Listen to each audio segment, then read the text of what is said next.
Hi there, my name is Keenan Murray, and I'm Team Confidentiality.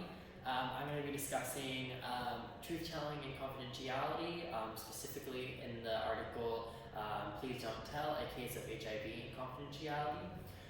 So starting with some background on the case, the patient is named Carlos. He's a 21-year-old gay HIV-positive Hispanic male. He's recovered from gunshot wounds, and after care at a hospital, the physician believes he can finish the recovery process at home. But an issue arises as Medicare will not cover a at-home nurse to finish the recovery process since he lives with a caregiver, his sister Consuela. But adding to this issue, he does not want his HIV status to be known by Consuela and the rest of his family members. So this brings us to an ethical question.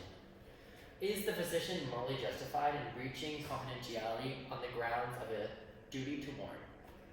Alright, so in taking apart this ethical question, the first author, Leonard Fleck, argues no, there is not a moral justification to breach confidentiality on the grounds that for there to be a duty to warn, 3 conditions must be met. The first being that there is imminent threat of serious and irreversible harm present. Secondly, that there are no alternatives to averting that threat other than breaching confidentiality. And lastly, the proportionality between the harm averted by this breach of confidentiality and the harm associated with such a breach.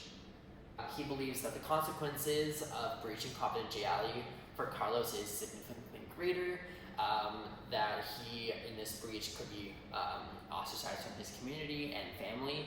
And so, in these 3 conditions, he argues that in this case, none are met, and therefore he believes that the physician is not morally justified to breach confidentiality.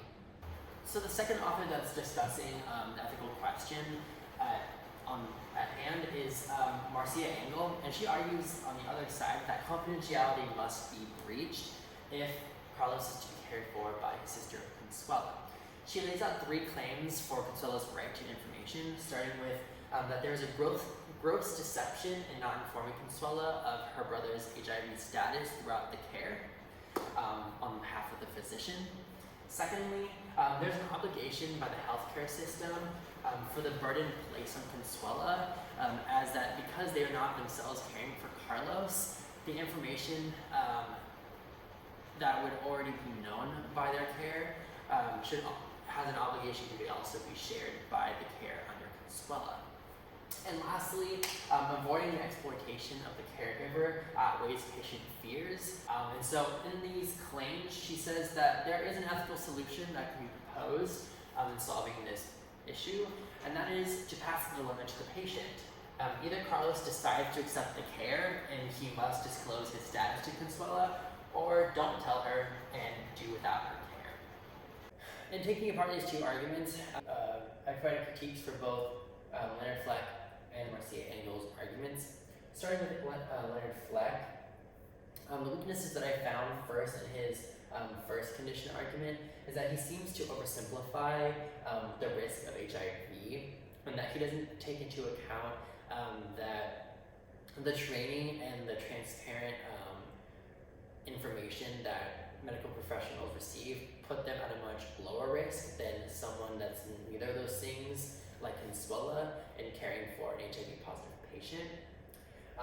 And then his third condition argument in association with multiculturalism, and in the discussion we had that in class, is that the notion that Consuela and the rest of Carlos's family is homophobic and has prejudices against HIV is rooted in cultural stereotypes amongst the Hispanic community, as there's no evidence that shows that Consuela is either of these things. On the flip side, Marcia Engel, in my opinion, she frames the physician obligation wrong. She seems to focus on the obligation to the caregiver, less so the responsibility to care for the patient and respect the patient's autonomy. And so I believe that is a weak point, as it is in fact the physician's obligation to and responsibility and priority to respect the patient's autonomy and their wants and needs, regardless if they're objectively wrong or not. In addition to that, her proposed ethical solution, in my opinion, is slightly nudging, and placing a dilemma such as that onto a patient that places them into making a rash decision that might violate their own autonomy, and in this case, having Carlos reveal his HIV status when that's not in his interest of doing so.